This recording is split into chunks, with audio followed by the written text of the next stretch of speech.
और आगे भगवान राजलीला में क्या करेंगे वह भी वाल्मीकि जी ने पहले ही लिख दिया। पिछली लीला तो हो चुकी थी, उसको तो वाल्मीकि जी ने लिखा ही लिखा, लेकिन आगे राम जी जो चरित्र करेंगे वो भी वाल्मीकि जी ने लिख दिया। बल्कि वाल्मीकि जी ने ब्रह्मा जी से पूछा कि आगे जो राम जी चरित्र करेंगे उसको मैं कैसे जान पाऊंगा। तो ब्रह्मा जी ने कहा आगे जो राम जी चरित्र करेंगे वो चरित्र भी तुमको पहले ही ज्ञात हो जाएगा और उसका भी तुम्हें लेखन करना है, लिखना है। तो वाल्मीकि जी ने कहा कि आगे राम जी जो चरित्र करेंगे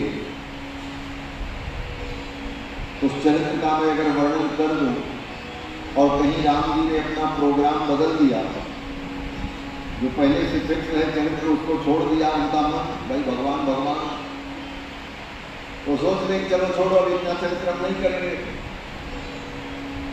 तब क्या होगा? तब तो मेरा लिखा हुआ झूठा हो गया। तो ब्रह्मा जी ने कहा चिंता मत करो, हे मुनिवर, आप जो अपनी रामायण में लिख दोगे राम जी को वही चरित्र करना पड़ेगा, राम जी वही चरित्र करेंगे।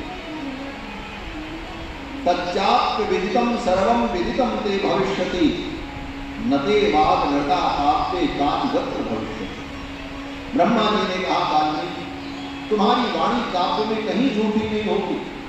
अगर तुमने लिख दिया कि राम जी ऐसा चरित्र करेंगे तो राम जी को वैसा करना ही पड़ेगा। और ऐसा वरदान देकर के ब्रह्मा जी जाने लगे और ब्रह्मा जी ने वाल्मीकि से कहा हे मुनिवर, तुम्हारे द्वारा लिखी गई जो रामायण होगी इसका पृथ्वी पर लोग दान करेंगे और जब तक इस धरती पर हिमालय और विंध्य पर्वत होगा, जब तक इस धरती पर गंगा जमुना सरस्वती जैसी पवित्र नदियां प्रवाहित होंगी, तब तक तुम्हारे द्वारा लिखी गई इस कथा को लोग गाएंगे और सुनेंगे। और जब तक तुम्हारी कथा को गाने वाला एक व्यक्ति भी इस धरती पर रहेगा, तब तक तुम मेरे ब्रह्मलोक में निवास को प्राप्त करोगे और तुम्हें ब्रह्मलोक में परम सुख की प्राप्ति होगी। ये सब कह करके ब्रह्मा जी महाराज विदा हुए। और ब्रह्मा जी जब चले गए तब महर्षि वाल्मीकि ने भगवान का स्मरण किया और नारद जी के द्वारा सुनी हुई राम कथा का स्मरण किया और भगवान का ध्यान करके महर्षि वाल्मीकि रामायण को लिखने लगे। और जब लिखने के लिए बैठे तो संपूर्ण रामचरित्र, जो रामचरित्र हो चुका था, राम जी ने जो लीलाएं पहले कर ली वो लीलाएं और आगे जो राम जी करेंगे वो लीलाएं, वो सब लीलाएं वाल्मीकि महर्षि के हृदय में प्रकट हुई। सब वाल्मीकि जी को दिखाई पड़ने लगा। वाल्मीकि जी लिखते हैं कि हसितं भासितं चैव गतिर्यावच्च चेष्टितं तत्सर्वं धर्मवीर्येण यथावत् संप्रपश्यति। हसितं भासितं चैव, राम जी कैसे हंसते हैं, राम जी कैसे चलते हैं, राम जी कैसे बोलते हैं। हसितं भासितं चैव गतिर्यावच्च चेष्टितं तत्सर्वं, उन समस्त विषयों को यथावत् संप्रपश्यति, वाल्मीकि जी ने यथावत देखा। दिव्य दृष्टि से वाल्मीकि जी को भगवान का संपूर्ण चरित्र दिखाई पड़ने लगा और जैसा उन्हें दिखाई पड़ा महर्षि वाल्मीकि ने वैसा ही लिख दिया। ऐसी ये रामायण, जिस रामायण की चर्चा हम आप श्रवण करते हैं, कहीं भी इसमें कोई मिलावट नहीं है। न वाल्मीकि जी ने अपने मन से कुछ लिखा न कहीं से कुछ लिया, अपितु जो उन्होंने राम जी के चरित्र को देखा यथावत वाल्मीकि जी ने लिख दिया। और कितने श्लोकों में? 24,000 श्लोकों, 7 कांड, षट कांडानि तथोत्तरम, 6 कांड और उत्तर कांड, 7 कांड। 7 कांड में 24,000 श्लोकों में और 500 500 सर्ग में ये संपूर्ण कथा महर्षि वाल्मीकि ने लिखी। रघुवंशस्य चरितम चकार भगवान मुनि। भगवान रघुनंदन के पावन चरित्र को मुनि वाल्मीकि ने लिखा और लिख करके जब तैयार किया तो वाल्मीकि जी विचार करने लगे, ये रामायण में किसको पढ़ाऊं? इस रामायण को पढ़ करके इसका प्रचार कौन करेगा? और ये घटना उस समय की है जब श्री जानकी जी वाल्मीकि महर्षि के आश्रम में, क्योंकि राज्याभिषेक के पश्चात एक दिन अयोध्या में बड़ी विचित्र घटना घटित हुई। कोई गुप्तचर अयोध्या की गलियों में घूम रहा था। उस समय एक धोबी, कपड़ा धुलने वाला रजक अपनी पत्नी को डांट रहा था। उसकी पत्नी कहीं चली गई और कई दिनों बाद लौट करके जब घर आई तो उसका पति अपनी पत्नी को डांट रहा था, कह रहा था, निकल जा मेरे घर से, मैं तुझे अपने घर में नहीं रखूंगा। इतने दिनों तक तू बाहर रह करके आई है, तेरे चरित्र पर मुझे संदेह है, मैं तुझे अपने घर में नहीं रखूंगा। तूने मुझे राम समझ रखा। राम ने रावण के घर में रहने वाली सीता को अपने घर में पुनः रख लिया, लेकिन मैं नहीं रखा। राम जी का उदाहरण देकर के उस धोबी ने जब ये बात कही तो गुप्तचर ने सुना और गुप्तचर ने आकर के भगवान श्री राम से कहा, प्रभु राज्य में सब कुछ ठीक है, लेकिन आपके इस चरित्र को लेकर समाज में अपवाद है। एक धोबी अपनी पत्नी को डांटते हुए कह रहा था कि मैं राम नहीं हूं। राम ने दूसरे के घर में रहने वाली सीता को पुनः अपने घर में रख लिया, मैं नहीं रखूंगा, तू निकल जा मेरे घर से। आपके चरित्र का उदाहरण देकर के वो अपनी पत्नी को डांट रहा था। समाज में ऐसी चर्चा हो रही।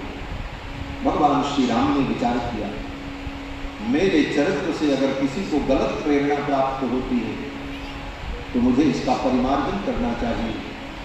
भगवान श्री राम ने विचार किया, मेरे चरित्र का लोग उदाहरण देंगे, सीता की पवित्रता का ज्ञान इन अयोध्या वासियों को नहीं है। सीता जी तो परम पवित्र हैं, उनके चरित्र में कोई संदेह नहीं।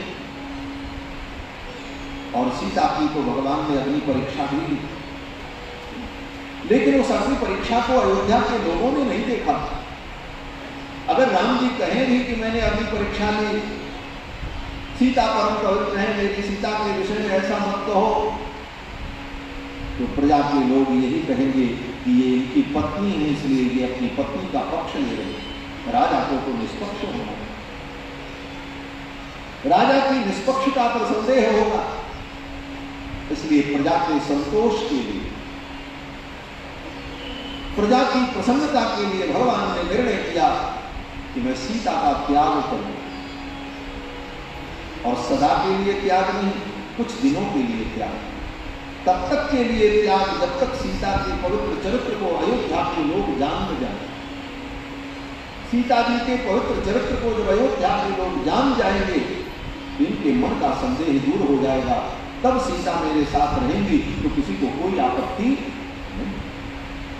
इस विचार से भगवान ने सीता जी के त्याग का संकल्प किया कि मैं सीता जी को अपने आप से दूर कर दूं, जिससे समाज को एक शिक्षा मिले, समाज को एक आदर्श प्राप्त हो। भगवान श्री राम ने सीता जी को त्यागने का उपक्रम किया और इसी कारण से राम जी ने सीता जी को लक्ष्मण जी के द्वारा जंगल में भेज दिया, ले जाओ, इन्हें ले जाकर के जंगल में कहीं छोड़ दो, ये जहां जाना चाहे चले जाए। भगवान श्री राम अपनी प्रजा के लिए अपनी पत्नी सीता का भी त्याग कर देते। यही राम राज्य की विशेषता है। आज राम राज्य की लोग बात करते हैं कि राम राज्य की स्थापना हो, राम राज्य की स्थापना हो। राम राज्य की स्थापना के लिए क्या करना होगा? अरे राम जैसा राजा जिस दिन हो जाएगा उस दिन राम राज्य की स्थापना होगी। अलग से कुछ करने की आवश्यकता नहीं है। राजा राम जी के चरित्र पर चले, राम जी का जो चरित्र है वो चरित्र राजा के जीवन में आ जाए तो अपने आप राम राज्य की स्थापना होगी। राम जैसा त्याग राजा के अंदर आ जाए तो राम राज्य की स्थापना होगी। राम जी ने जब शपथ ग्रहण किया था तो शपथ ग्रहण में यही कहा था। आज कोई मुख्यमंत्री, कोई प्रधानमंत्री जब शपथ ग्रहण करता है तो कहता है हम संविधान का पालन करेंगे, न्याय करेंगे, सत्य पर चलेंगे इत्यादि कह करके वो शपथ लेता। लेकिन राम जी जब राज्याभिषेक में विराजमान हुए तो राम जी का जब शपथ ग्रहण समारोह होगा तो राम जी ने अपने शपथ ग्रहण में क्या कहा?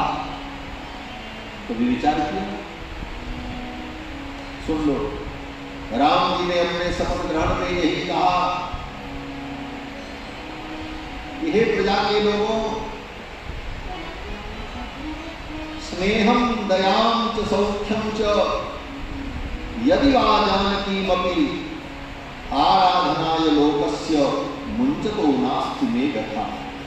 ये राम जी का शपथ है।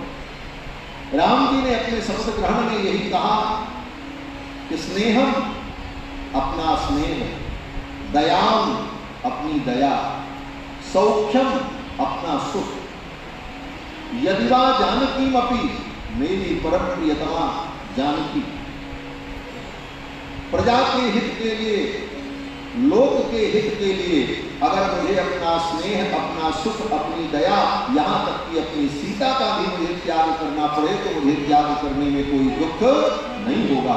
मैं इन्हें भी त्याग दूंगा अपनी प्रजा के लिए। यही राम जी ने शपथ किया। आराधनाय लोकस्य मुंचतो नास्ति मे गथा। लोक की आराधना के लिए मैं अपनी सीता का भी त्याग करूंगा। यही सबसे बड़ा लोकतंत्र है कि लोक का एक प्राणी अगर कह दे कि राजा के परिवार का अमुक व्यक्ति दोषी है तो वह राजा अपने परिवार का मोह छोड़ करके उसका भी त्याग कर दे अपनी प्रजा के लिए। यही वास्तविक लोकतंत्र है। आज ऐसा लोकतंत्र कहां? लोकतंत्र की ढोल बजाते रहो, लेकिन वास्तविक लोकतंत्र की स्थापना तो भगवान श्री राम के काल में हुई कि प्रजा का एक व्यक्ति भी अगर अब कोई विरोध कर रहा है तो उसकी भी सुनी जाती है। इसीलिए राम जी ने राज्याभिषेक को त्याग करके वन का रास्ता अपनाया। जब राम जी के राज्याभिषेक में मंथरा ने विरोध उत्पन्न किया, कैकेयी ने वरदान मांगा, उस समय अगर आज जैसी व्यवस्था होती और राम जी कहते कि नहीं नहीं हम राजा बनेंगे, ऐसा करो मत संग्रह किया जाए, वोटिंग हो जाए, लोग वोट डालें, मत दें किसको राजा बनाना चाहते, तो आज जैसी मतदान की अगर व्यवस्था होती लोकतंत्र में जैसे आज है और मतदान होता तो सबसे ज्यादा मत किसको मिलता? विचार करें। भरत जी को मिलता कि राम जी को मिलता? सबसे ज्यादा मत राम जी को मिलता। सब चाहते थे राम जी राजा। और भरत जी को कितना मत मिलता? बोले भरत जी को एक मंथरा का मत मिलता। मंथरा एक वोट डाल देती भरत जी के लिए, और दूसरा वोट बोले कैकेयी डाल देती, 2 वोट मिल जाता। तीसरा वोट बोले भरत जी अपना वोट डाल देते, प्रत्याशी को भी स्वयं मत देने का अधिकार होता है, तो एक भरत जी का वोट हो जाता। कितना मत हुआ? बोले 3 मत, और 1 मत और मिल जाता। बोले किसका? बोले राम जी भी भरत जी को ही वोट दे देते। बोले भरत ही राजा बने, राम जी को भरत जी को ही मत दे देते। 4 वोट से ज्यादा भरत जी को नहीं मिलता और सब मत राम जी को ही मिलता। लेकिन राम जी ने कहा बहुमत से लोकतंत्र की स्थापना नहीं होती, सर्वमत से लोकतंत्र की स्थापना होती है। जिस दिन सब लोग चाहेंगे उस दिन मैं राजा बनूंगा, जब तक एक व्यक्ति भी नहीं चाहेगा तब तक मैं राजा नहीं बनूंगा। ये लोकतंत्र, भगवान श्री राम का लोकतंत्र अद्भुत। राम जी ने अपनी प्रजा के हित के लिए अपनी सीता का भी त्याग किया और लक्ष्मण को बुलाया और कहा, लक्ष्मण इन्हें ले जाओ और ले जाकर के जंगल में छोड़ दो। और जिस दिन की ये घटना है उसके एक दिन पहले सीता जी ने भगवान से कहा, प्रभु मेरे मन में इच्छा है कि मैं ऋषियों के आश्रम में कुछ दिन निवास करूं। उस समय सीता जी गर्भवती थी,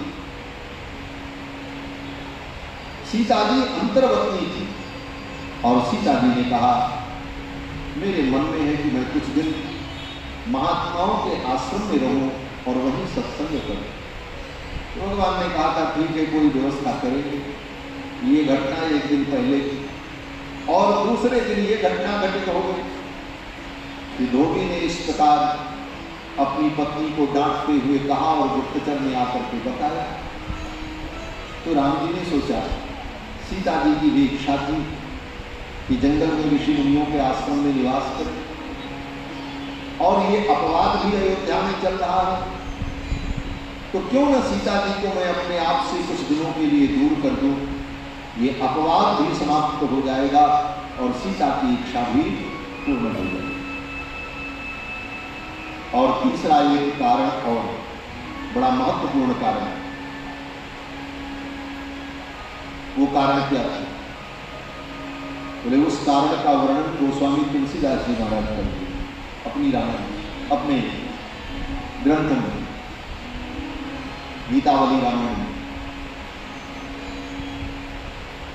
कि जब श्री राम जी वन में चले गए तो दशरथ जी महाराज राम जी के वियोग में रो रो कर अपने प्राणों का त्याग कर देते। दशरथ जी की आयु पूर्ण नहीं हुई थी, लेकिन राम जी के वियोग में वो जी नहीं सके और उन्होंने प्राणों का त्याग कर दिया। आयु तो उनकी बची, क्योंकि दशरथ जी ने यही कहा, हा रघुनंदन प्राण प्रीते तुम बिन जियत बहुत दिन बीते। तुम्हारे बिना बहुत दिन जी लिया, अब नहीं जी पाऊंगा, अब मुझे प्राण त्याग देना।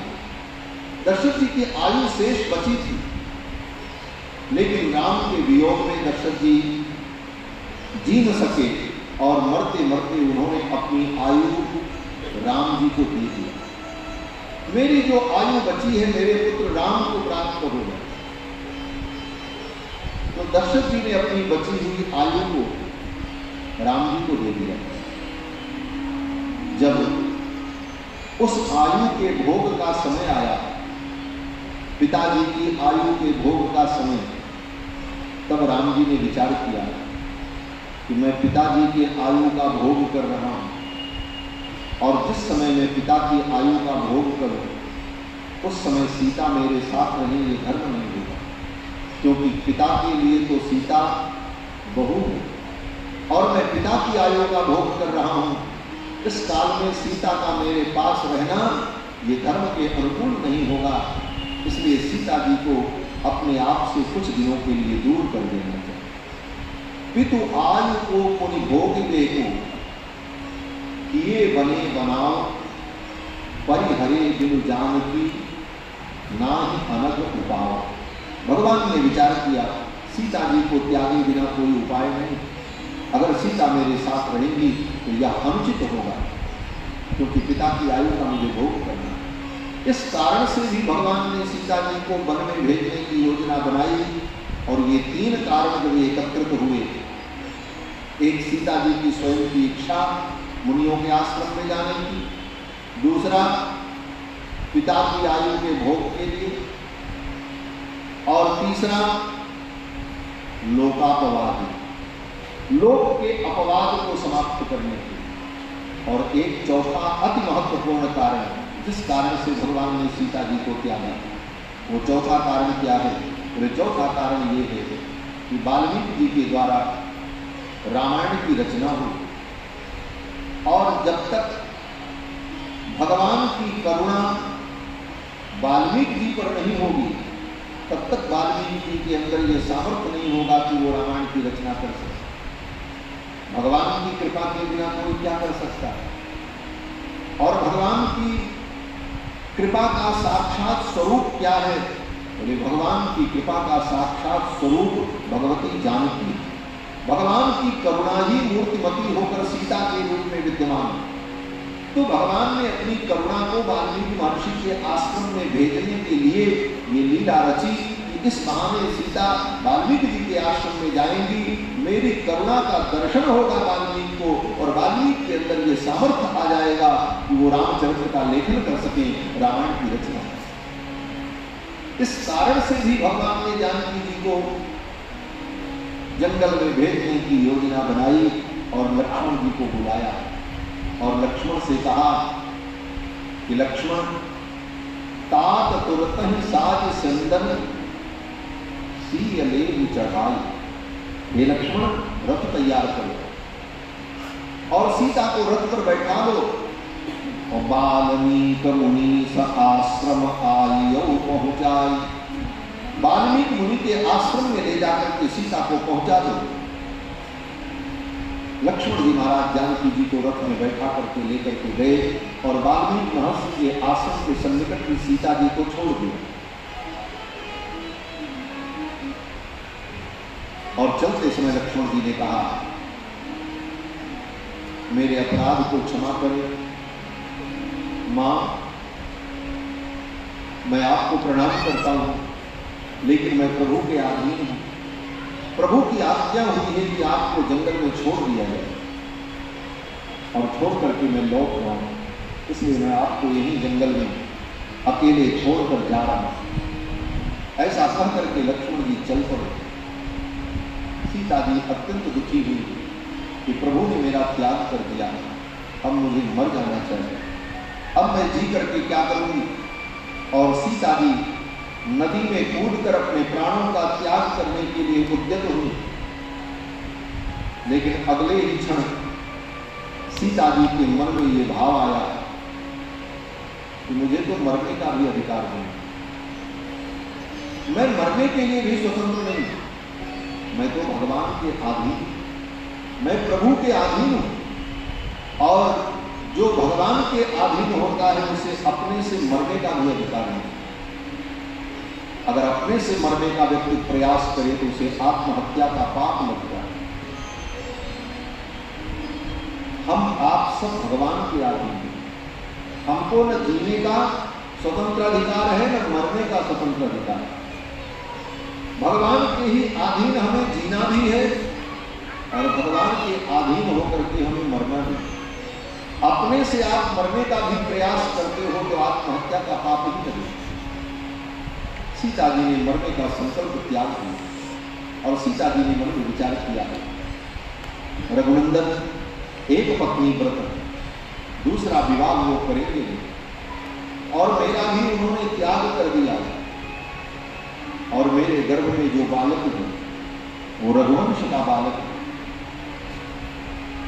अगर मैंने आत्महत्या कर दी तो मेरे साथ ये गर्भ भी नष्ट हो जाएगा और इस गर्भ के नष्ट हो जाने पर मेरे प्रभु का वंश भी समाप्त हो जाएगा, क्योंकि वो पुनर्विवाह करेंगे नहीं और मुझे भी त्याग चुके। ऐसी स्थिति में मेरा कर्तव्य है, मेरा दायित्व है कि सकुशल इस बालक को जन्म देकर, इसे पालकर, इसे बड़ा करके प्रभु की गोद में, पिता की गोद में मैं दे दूं, रघुनंदन की गोद में बालक को सौंप दूं, तब मेरा कर्तव्य पूर्ण होगा। इस भावना के कारण सीता जी ने मरने का संकल्प त्याग किया। वाल्मीकि जी आए, वाल्मीकि जी ने देखा एक देवी रो रही नदी के तट पर। वाल्मीकि जी को पहचान गए ये जानकी और वाल्मीकि जी ने कहा, बेटी चलो मेरे आश्रम में, तुम मेरे आश्रम में रहना, मेरे यहाँ सब सुविधा है, किसी प्रकार की तुम्हें असुविधा नहीं है। सीता जी रोने लगी। वाल्मीकि जी ने कहा, बेटी चिंता मत करो, मैं एक बार भी तुमसे नहीं पूछूंगा तुम कौन हो, तुम्हारा नाम क्या है, तुमको किसने त्यागा। मैं तुम्हारे इतिहास के विषय में कुछ नहीं पूछूंगा।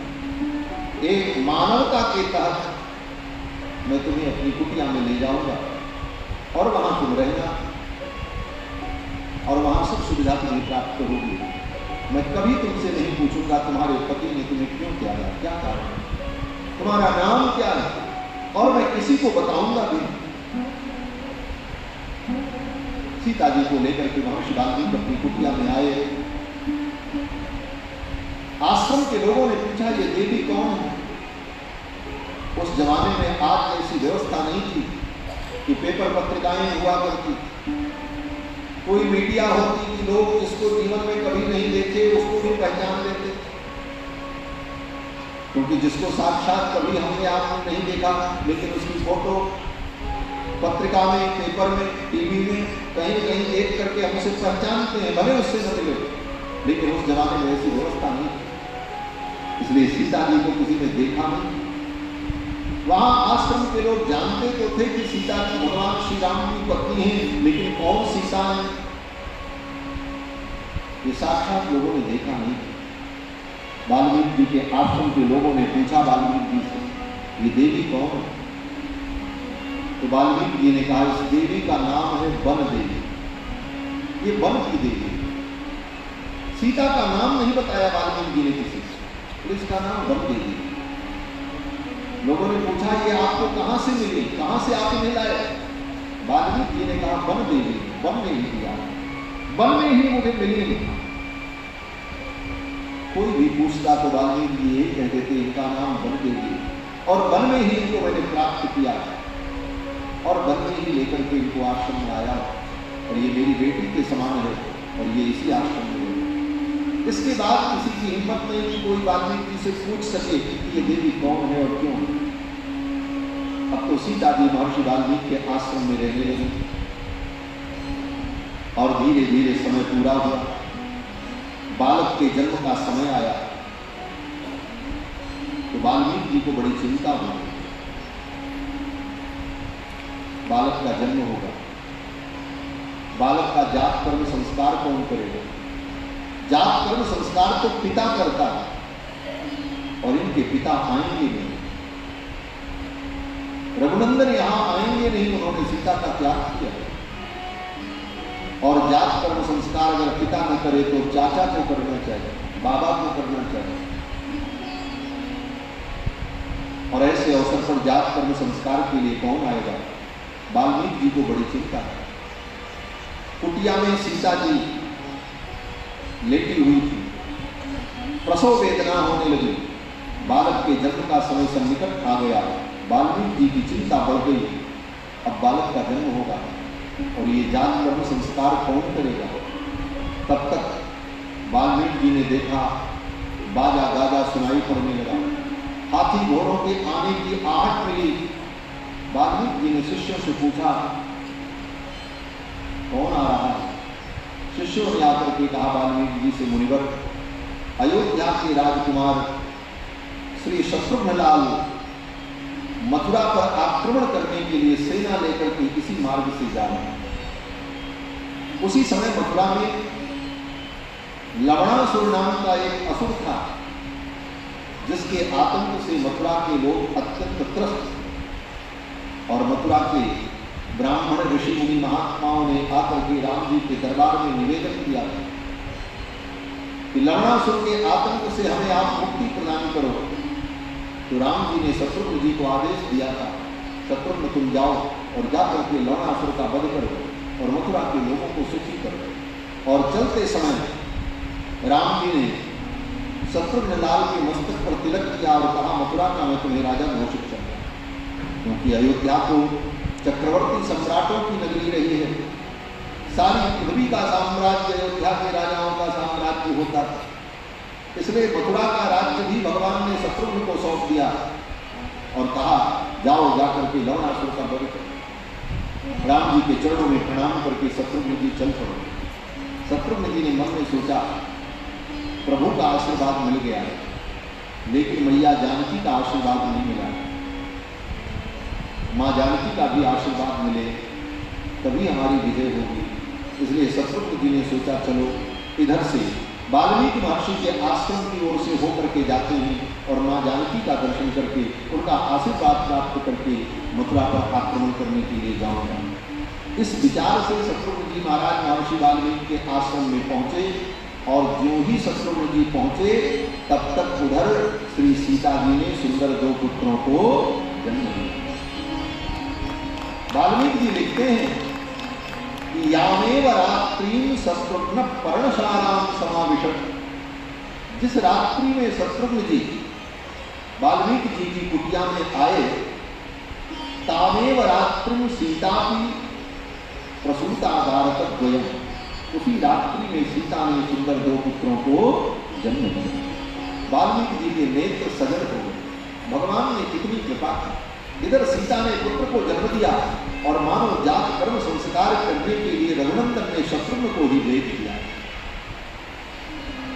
वाल्मीकि जी ने शत्रुघ्न जी से कहा, कुमार इन दोनों बालकों का जात कर्म संस्कार कर। शत्रुघ्न जी के द्वारा जात कर्म संस्कार करवाया और फिर शत्रुघ्न जी ने मां जानकी को प्रणाम करके आशीर्वाद प्राप्त करके मथुरा पर आक्रमण करने के लिए आगे की यात्रा की। इस प्रकार दोनों कुमारों का जन्म हुआ। बड़े पुत्र का नाम वाल्मीकि जी ने कुश रखा और छोटे कुमार का नाम लव रखा।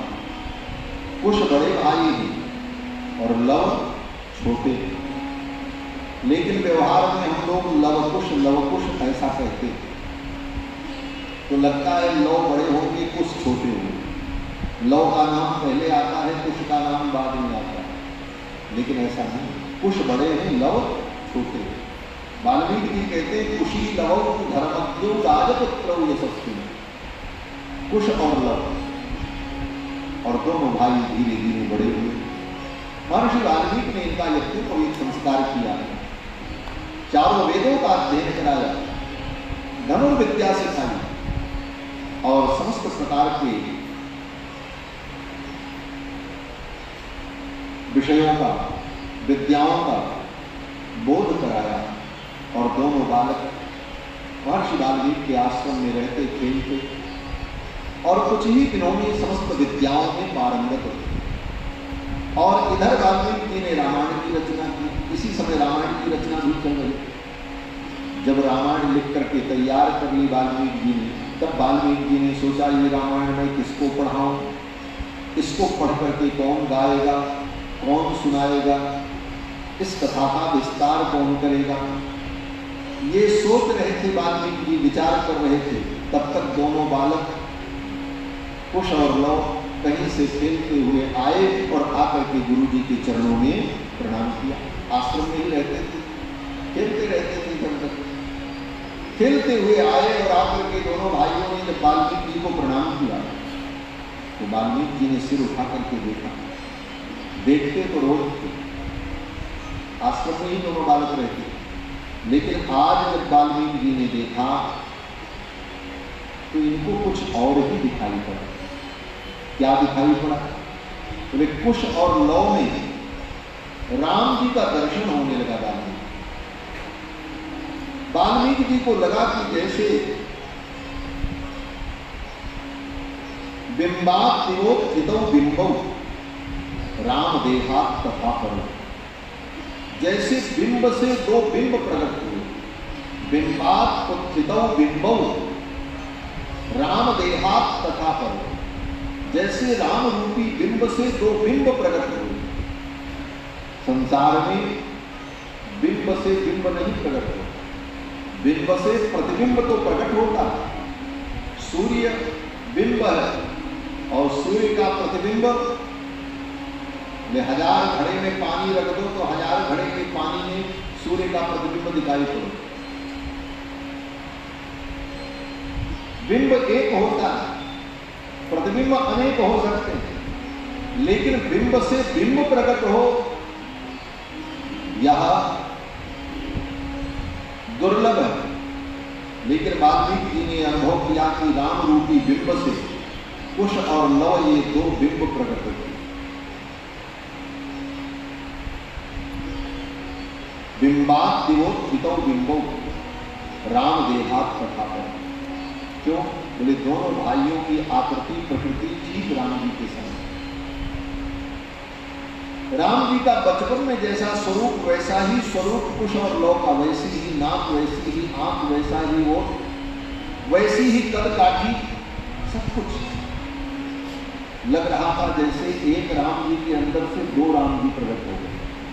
बिंबात विरोधितौ बिंबौ राम देहात तथा परो, राम जी के देह से दो देह निकल करके आ गए, ऐसा स्वरूप कुश और लौ का।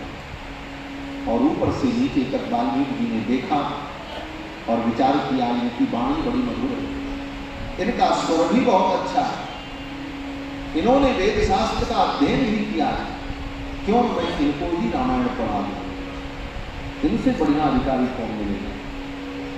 और महर्षि वाल्मीकि ने कुश और लौ को पूरी रामायण पढ़ा। 24,000 श्लोक कुश और लौ को वाल्मीकि जी ने कंठस्थ करा दिया, याद करा। और दोनों भाइयों ने याद कर लिया और याद करके वीणा बजा बजा करके दोनों भाई रामायण को गाने लगे।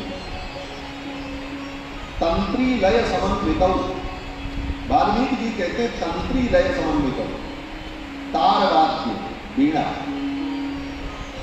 वीणा के तार को झंकृत करके बजा बजा कर स्वर में स्वर मिलाकर दोनों भाई कुश और लौ रामायण का गान कर। अब तो वाल्मीकि जी की कुटिया में जितने महात्मा थे इनके गान को सुनकर, गान कथा को सुनकर के आनंदित हुए। वाल्मीकि जी ने कहा पूरी कथा सुनाओ। तो पहली कथा का आयोजन वाल्मीकि जी के आश्रम में हुआ, पहली राम कथा। कोई अगर पूछे कि पहली राम कथा कहाँ हुई तो बता देंगे, मैं प्रमाण दे रहा हूं। रामायण लिखने के बाद पहली रामायण की कथा वाल्मीकि जी के आश्रम में हुई। और वाल्मीकि जी ने कुश और लौ से कहा कि तुम दोनों भाई इस कथा को सुनाओ, और सभी मुनि महात्मा सुनेंगे। वाल्मीकि जी के आश्रम के सभी मुनि महात्मा बैठ गए थे और कुश और लौ दोनों भाई कथा सुनेंगे। अब वाल्मीकि जी के आश्रम में जब कथा का आयोजन हुआ, पहली कथा, पहली राम कथा, और सुनाने वाले कौन है? बोले एक वक्ता नहीं है, दो दो वक्ता है, कुश और लौ। और सुनने वाले कौन है? बोले साधारण लोग नहीं, बड़े बड़े ऋषि मुनि महात्मा लोग बैठे। और जब दोनों भाइयों ने कथा का वर्णन प्रारंभ किया तो कहते हैं कि कथा सुनकर उन महर्षियों की आंखों से अश्रुपात होने लगा। तत्श्रुत्वा सर्वे बाष्पपर्याकुलेक्षणा, कथा को सुनकर के उन मुनियों के आंखों से अश्रुपात होने लगा। और सब लोग यही कहने लगे साधु साध्वीताऊचुहु, सबने कहा साधु साधु, ऐसी सूचना करता। मुनियों ने कहा कि चिर निर्वृत्तम एक प्रत्यक्ष दर्शितम, कैसी कथा इन्होंने सुनाई, जो घटना बहुत पहले घटित हो चुकी थी, उस घटना का ऐसा सुंदर वर्णन इन दोनों कुमारों ने किया कि लगता है वो घटना आंखों के सामने घटित हो रही है। उस बीती हुई घटना को सुनकर उन मुनियों को, सुनने वाले श्रोताओं को लग रहा था कि आंखों के सामने चलचित्र चल रहा हो, जैसे प्रत्यक्ष राम जी का चरित्र दिखाई पड़ रहा हो, ऐसा वर्णन किया। चिर निर्वृत्तमप्येतत् प्रत्यक्षमेव, और वे मुनि महात्मा बड़े प्रसन्न हुए। और प्रसन्न होकर के उन मुनि महात्माओं ने कथा शुरू करके कुश और लौ को भेंट दिया। क्या भेंट दिया? बोले एक महात्मा कथा सुन रहे, कथा सुन करके प्रसन्न हुए और उन्होंने विचार किया इन दोनों भाइयों ने इतनी सुंदर कथा सुनाई, इनको मैं क्या दूं? उन मुनि के पास कुछ नहीं, बलकल वस्त्र। ऋषि मुनि जो बलकल वस्त्र पहनते हैं जंगल में, पेड़ की छाल के बने हुए वस्त्र, बलकल वस्त्र, उन महात्मा ने ले जाकर के अपना बलकल वस्त्र व्यासपीठ पर चढ़ा दिया और लौकुश से कहा, बेटा ऐसी सुंदर कथा तुमने सुनाई है, ये बलकल वस्त्र मैं तुम्हें भेंट कर रहा हूं, इसे स्वीकार कर। एक महात्मा ने बलकल वस्त्र दिया। अन्य कृष्णा जिन मदात, एक महात्मा कथा सुन रहे थे, कथा सुनकर के इतने भाव विभोर हुए कि अपना मृगचर्म, अपना आसन ले जाकर के लौकुश को दे दिया, बोले लो बेटा ये तुम्हारे काम आए। एक महात्मा कथा सुन रहे थे, कथा सुनकर के इतने आनंदित हुए कि अपना कमंडल ही ले जाकर के लौकुश को दे दिया। कश्चित कमंडलम प्रादात, अपना कमंडल ही भेंट कर दिया, बोले बेटा मेरे पास कुछ नहीं है, ये कमंडल ही है, ये भी मैं तुमको दे रहा हूं क्योंकि तुमने इतनी सुंदर कथा सुनाई। बात समझने की, कथा सुने तो कथा सुनाने वाले को पत्र पुष्प कुछ न कुछ उपहार के रूप में देना चाहिए। क्यों? बोले जो कथा उसने सुनाई है वो कथा तो अमर कथा है, ये ज्ञान कभी नष्ट नहीं होगा, ये ज्ञान नित्य है। जिसने मुझे नित्य वस्तु दी उसके प्रति कृतज्ञता ज्ञापन करने के लिए कुछ न कुछ पत्र पुष्प भेंट करना चाहिए, ये कर्तव्य है सोचा। महात्मा ने कमंडल भेंट कर दिया। यज्ञ सूत्रम तथा पर,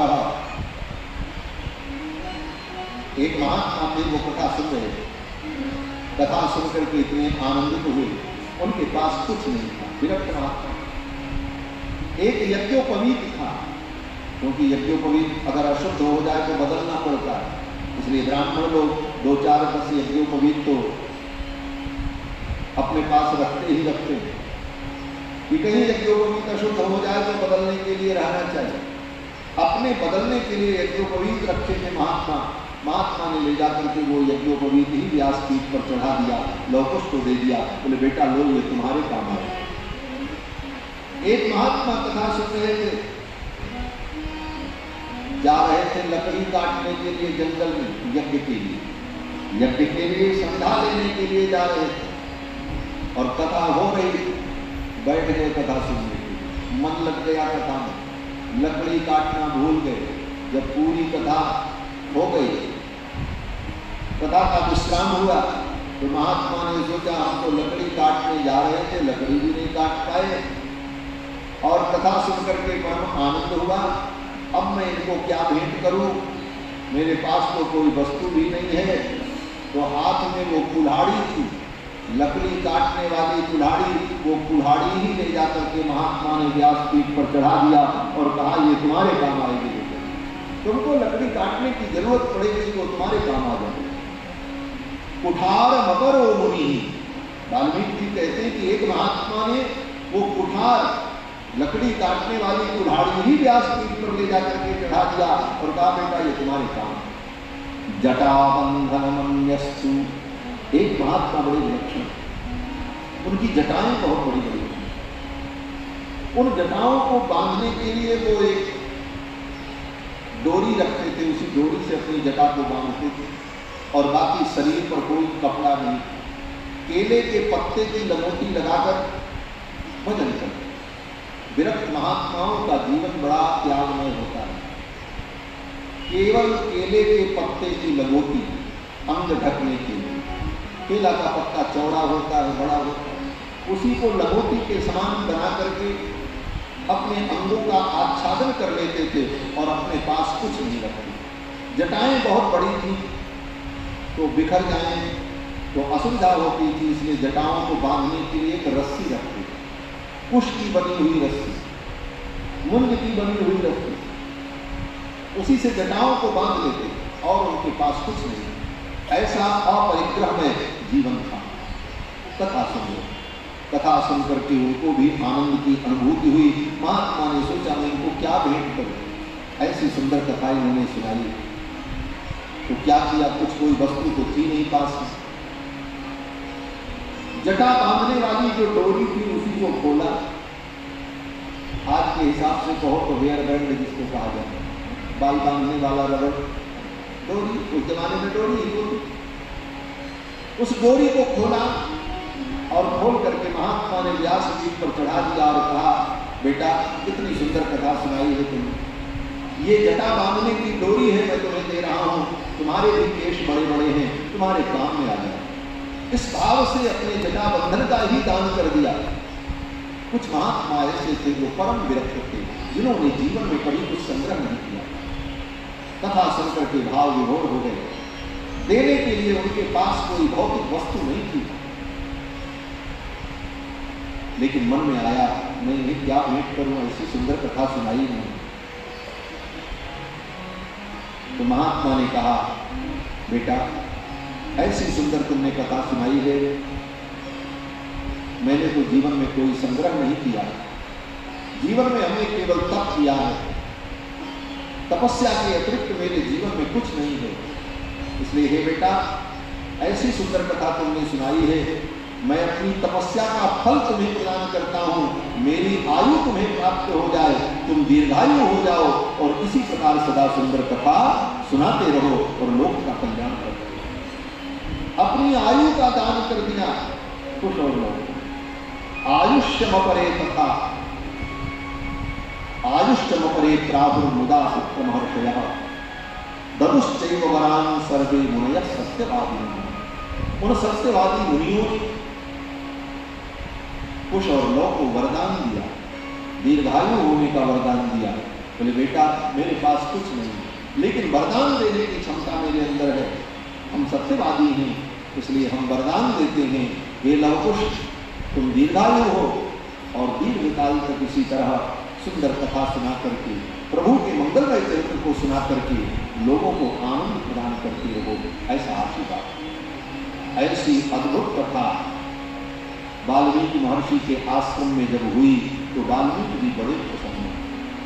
पहली कथा और इतनी अद्भुत, सभी मुनि महात्मा भाव विभोर हो गए सुनकर। तब महर्षि वाल्मीकि ने कहा कुश और लौ से, बेटा ये कथा तो तुमने आश्रम में सुनाई, अब तुम्हें दूसरी कथा सुनानी है, दोबारा फिर राम कथा सुनानी है। बोले कहां सुनानी? वाल्मीकि जी ने कहा अब आश्रम में नहीं सुनानी, अब नैमिषारण्य में चल करके ये कथा सुनानी। नैमिषारण्य बड़ा पवित्र तीर्थ है, जहां पर बड़े बड़े ऋषि मुनियों ने तप किया।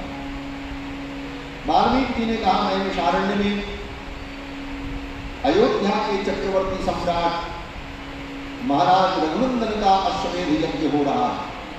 ये जिसका चरित्र है, ये रामायण, उन रघुनंदन का अश्वमेध यज्ञ नैमिषारण्य में चल रहा है। हम लोग वहीं चलेंगे और वहां चल करके इस कथा को सुनाना। और कुश और लौ को लेकर के वाल्मीकि जी नैमिषारण्य आए। उस समय राम जी का अश्वमेध यज्ञ चल रहा था नैमिषारण्य में। और महर्षि वाल्मीकि ने लौकुश से कहा कि कहीं बैठकर, सभा में बैठकर, किसी व्यासपीठ पर बैठ करके कथा नहीं सुनानी, गलियों में घूम घूम करके कथा सुनानी है तुम्हें। और तुम्हारी कथा सुन करके अयोध्या के चक्रवर्ती सम्राट रघुनंदन श्री राम, जो इस समय यजमान बनकर के अश्वमेध यज्ञ कर रहे हैं, अगर वो तुम्हें अपने दरबार में बुलावें, उनके निमंत्रण को स्वीकार कर ले, उनकी अवहेलना मत करना, वो मर्यादा पुरुषोत्तम। और अगर वो कहें कि कथा मेरे दरबार में सुनाओ तो उनकी आज्ञा मान लेना और उनके दरबार में इस कथा को सुना। और वो मर्यादा पुरुषोत्तम, कथा सुनने के बाद वो दक्षिणा देंगे, लेकिन बेटा दक्षिणा मत लेना। अगर वो दक्षिणा दे तो कह देना मेरे गुरुदेव की आज्ञा है, मैं दक्षिणा नहीं दूंगा। और दक्षिणा स्वीकार मत करना। ये सब वाल्मीकि जी ने कुश और लव को सिखा दिया। और दोनों भाई नैमिषारण्य की गलियों में घूम घूम करके राम कथा का गायन करने लगे, रामायण का गान करने लगे। अब तो कथा सुनकर लोग कुश और लव के पीछे पीछे चलने लगे। वो जिधर जाए लोग उधर ही जाने लगे। ऐसी सुंदर कथा। अब तो देखते देखते हजारों लोग कुश और लव के पीछे पीछे चल रहे हैं और कुश और लव दोनों भाई नैमिषारण्य की गलियों में राम कथा का गान कर रहे हैं। तब तक उधर से राम जी रथ पर बैठ करके आ रहे हैं, क्योंकि अश्वमेध यज्ञ चल रहा है। अश्वमेध यज्ञ 1-2 दिन का यज्ञ नहीं है, 1 वर्ष लगता है अश्वमेध यज्ञ में, 365 दिन लगते हैं। उतने दिनों के लिए राम जी को वहीं पर रहना, इसलिए पूरा राज परिवार भी नैमिषारण्य में, पूरा राज दरबार नैमिषारण्य में, संपूर्ण शासन व्यवस्था नैमिषारण्य से ही संचालित हो रही, इसलिए सारी राजकीय व्यवस्था वहां पर की गई थी नैमिषारण्य में।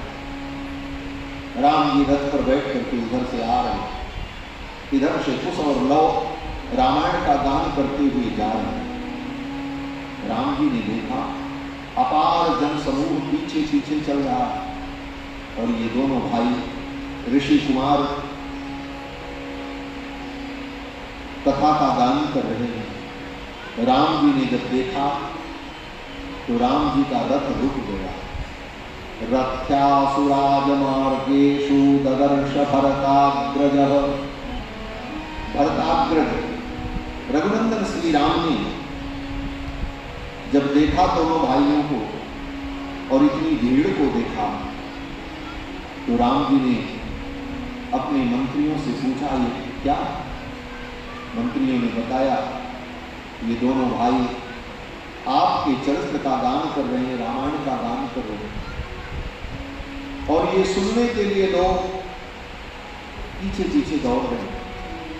राम जी बड़े प्रसन्न हुए और राम जी ने अपने मंत्रियों से कहा, इन दोनों कुमारों को मेरे दरबार में बुलाया जाए और मेरे दरबार में व्यासपीठ लगाई जाए और ये दोनों भाई मेरे दरबार में इस कथा को सुनाएंगे और मैं भी बैठ करके सुनूंगा। अब क्या था हमारा? दूतों ने जाकर के कहा तो गुरु जी ने तो पहले ही सिखाया था, वो चक्रवर्ती सम्राट, उनकी आज्ञा की अवहेलना मत करना, वो राजा, उनकी आज्ञा का पालन करना। गुरु जी ने पहले ही कहा। कुशलव ने कहा ठीक है। दोनों भाई तैयार हो गए और राम जी के दरबार में आए, व्यासपीठ लगी, कुश और लव दोनों भाई विराजमान हुए। भगवान श्री राम भी सिंहासन पर बैठे, पूरा राज दरबार बैठा।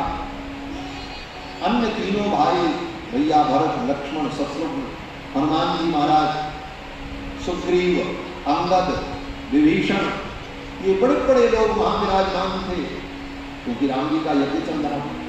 राम जी के यज्ञ में सब आए थे, राम जी के परिकर सम्मिलित होने के। अब सभी लोग बैठे कथा सुनने के। अयोध्या की प्रजा, तीनों माताएं, महारानी कौशल्या, सुमित्रा, सब और बड़े बड़े ऋषि मुनि, गुरुदेव वशिष्ठ, विश्वामित्र, जमदग्नि, भरद्वाज, मार्कंडेय, कात्यायन, असित, देवल, ये सभी मुनि महात्मा बैठे कथा सुनने और कुश और लव दोनों भाई राम कथा का वर्णन करते हैं, रामायण का गान करने लगे राम जी के दरबार। ये वो कथा जिस कथा को स्वयं राम जी ने सुना, इस कथा की ये विशेषता है। जिस कथा को आप श्रवण कर रहे हैं, इस रामायण को स्वयं राम जी ने अपने दरबार में सुना है और कुश और लव के द्वारा, और कुश लव ही इस कथा को सुना रहे हैं। और जब कथा प्रारंभ हुई तो राम जी तो सिंहासन पर बैठे थे। राम जी ने विचार किया, सिंहासन पर बैठकर की कथा नहीं सुननी चाहिए। सुनाने वाले वक्ता से सुनने वाले का आसन नीचे होना चाहिए। इसीलिए व्यासपीठ ऊंची बनाई जाती है और श्रोताओं को नीचे बैठाया जाता है। क्यों? बोले व्यासपीठ के बराबर आसन लगा करके अगर श्रोता बैठे तो श्रोता के पुण्य का नाश हो जाता है। समासनात् पुण्य हानि। व्यास के बराबर आसन लगा करके बैठकर कथा सुनने पर पुण्य का नाश हो जाता है। और उच्चाच निरयम ब्रजे, और जो व्यास कथा सुना रहे हैं उनसे ऊंचा आसन सुनने वाले का हो तो सुनने वाला व्यक्ति नरक में जाता है। सुनाने वाले से सुनने वाले का आसन नीचे होना चाहिए। बड़ी सुंदर कथा है। जब भगवान श्री कृष्ण महाभारत युद्ध में अर्जुन को गीता सुनाने लगे तो अर्जुन भगवान के चरणों में बैठकर गीता को सुन रहे थे। अर्जुन भगवान के चरणों में बैठकर के गीता को सुन रहे थे और श्री हनुमान जी महाराज बोले, हनुमान जी महाराज अर्जुन के रथ की ध्वजा में बैठे हुए। अर्जुन के रथ की जो ध्वजा है उस ध्वजा में हनुमान जी विराजते हैं। इसीलिए अर्जुन के रथ का नाम कपिध्वज रथ है। कपिध्वज रथ, जैसे भगवान के रथ का नाम गरुड़ध्वज रथ है। भगवान के रथ में गरुड़ जी विराजते हैं, गरुड़ध्वज रथ। अर्जुन के रथ का नाम है कपिध्वज। कपिराज हनुमान जी महाराज अर्जुन के रथ की ध्वजा में विराजे। तो ध्वजा में बैठे बैठे हनुमान जी भी सुन रहे और भगवान सुना रहे। सुन तो लिया हनुमान जी ने गीता का उपदेश, लेकिन जब भगवान को पता चला तो भगवान ने कहा, हनुमान तुमने गीता का उपदेश सुना है लेकिन ये विधि के विपरीत है, क्योंकि सुनने वाले को नीचे बैठना चाहिए, सुनाने वाले को ऊपर बैठना। और तुम ऊपर बैठ करके सुन रहे थे, इसलिए इस सुनने से तुम्हें कोई फल नहीं मिलेगा, अपितु पाप लगेगा। जिस गीता को अर्जुन ने सुना उसी गीता को हनुमान जी ने भी सुना, लेकिन हनुमान जी को पुण्य नहीं मिला। भगवान ने कहा तुमने अपराध किया, ऊपर बैठ करके गीता सुनी। अब इसका प्रायश्चित तुम्हें करना होगा, तुम्हें पिशाच बनना पड़ेगा। हनुमान जी को कुछ दिनों के लिए पिशाच योनि की प्राप्ति हुई। हनुमान जी ने कहा इसका प्रायश्चित कैसे होगा? हनुमान जी से भगवान ने कहा इस गीता के ऊपर एक भाष्य की रचना करो। जब भाष्य की रचना करोगे तो तुम्हारा प्रायश्चित हो जाएगा और पुनः तुम अपने स्वरूप में प्रतिष्ठित हो। तो हनुमान जी ने गीता के ऊपर एक भाष्य लिखा जिसका नाम पैशाच भाष्य। तो हनुमान जी महाराज ऊपर बैठ करके गीता सुने तो उन्हें फल प्राप्त नहीं हुआ, अपितु उन्हें पिशाच का रूप धारण करना पड़ा। तो सुनाने वाला व्यक्ति नीचे हो और सुनने वाले का आसन ऊपर हो तो ये वैपरीत्य, ये विपरीत स्थिति अमंगल कारक होती। तो राम जी ने विचार किया कि मैं सिंहासन पर बैठ करके कथा सुनूं, ये मर्यादा नहीं है, इसलिए मुझे भी नीचे चलना चाहिए। लेकिन अब राम जी तो राजाधिराज हैं, अपने सिंहासन से उतर करके साधारण लोगों के बीच में जाकर के बैठ जाए तो लोगों के बीच में अपना तकड़ी मच जाए। तब राम जी ने क्या किया? वाल्मीकि जी लिखते हैं कि जब लौकुश कथा का वर्णन करने लगे और सुनने वाले श्रोता कथा में निमग्न हो गए, कथा में डूब गए, सुनने वाले किसी को ध्यान नहीं रहा कि कौन आ रहा है कौन जा रहा है, तब धीरे से राम जी उठे और अपने सिंहासन से उठकर जाकर के साधारण लोगों के बीच में बैठ गए जहां पर साधारण लोग बैठे थे, और वहीं बैठ करके राम जी ने इस संपूर्ण रामायण को श्रवण किया। ये राम जी की मर्यादा है। वाल्मीकि जी कहते हैं कि ततस्ततौ राम वचः वगायताम्, ततस्ततौ राम वचः प्रचोदिता वगायताम् मार्ग विधान संपदा, सचापि राम परिषद्गतः शनैः बुभूषया सत्समना बभूव सचापि राम परिषद कथा। राम जी अपने सिंहासन से उतरकर परिषद में लोगों के बीच में, साधारण लोगों के बीच में जाकर के बैठ गए और वहीं बैठ करके कथा श्रवण करने लगे और कथा सुनते हुए राम जी दत्तचित्त कर गए। अब थोड़ी सी बात, एक यहां पर प्रश्न है, ये कथा किसकी है? ये कथा किसकी है? बोलो भाई। हैं? राम जी की। ये कथा किसकी है? बोलो। राम जी की। तो राम जी की कथा है तो राम जी क्यों सुन रहे हैं? अपनी कथा नहीं सुननी चाहिए। जो अपनी कथा सुनता है वह उत्तम पुरुष नहीं होता। अपनी प्रशंसा जिसको प्रिय लगती है वो उत्तम पुरुष नहीं होता। शास्त्र का वचन है कि धीरोदात्त अविकथन, जो उत्तम पुरुष होता है वह अपना चरित्र नहीं सुनता, अपनी प्रशंसा नहीं सुनता। तो राम जी को मर्यादा पुरुष होता है, तो राम जी अपना चरित्र क्यों सुन रहे हैं? इस प्रश्न का क्या उत्तर हो? तो इस प्रश्न का उत्तर वाल्मीकि जी देते हैं। वाल्मीकि जी कहते हैं कि राम जी जो सुन रहे हैं ये राम जी अपना चरित्र नहीं सुन रहे हैं। बोले तो ये रामायण राम जी का चरित्र नहीं है? वाल्मीकि जी कहते नहीं, ये रामायण राम जी का चरित्र नहीं है। बोले तब किसका चरित्र है? वाल्मीकि जी कहते हैं ये रामायण सीता जी का पावन चरित्र है। कृष्णम रामायणम काव्यम सीताया चरितम महत्, ये सीता जी का महान चरित्र है। कहने के लिए दुनिया में रामायण राम जी का चरित्र है, लेकिन वाल्मीकि जी कहते हैं ये रामायण तो सीता जी का पावन पवित्र चरित्र है। और सीता जी के चरित्र पर लोगों ने संदेह किया, उस संदेह को दूर करने के लिए ही तो महर्षि वाल्मीकि ने ये रामायण की रचना की। सीता जी के पवित्र चरित्र को समाज में प्रकट करने के लिए ही वाल्मीकि जी ने रामायण की रचना की। इसलिए ये रामायण सीता जी का चरित्र है। वाल्मीकि जी लिखते हैं कि कृत्स्नम रामायणम काव्यम, ये संपूर्ण रामायण काव्य सीतायाश्चरितम महत, ये सीता जी का महान चरित्र है। और सीता जी के महान चरित्र को राम जी सुन रहे हैं और अपनी प्रजा को सुना रहे हैं कि प्रजा भी सुन ले।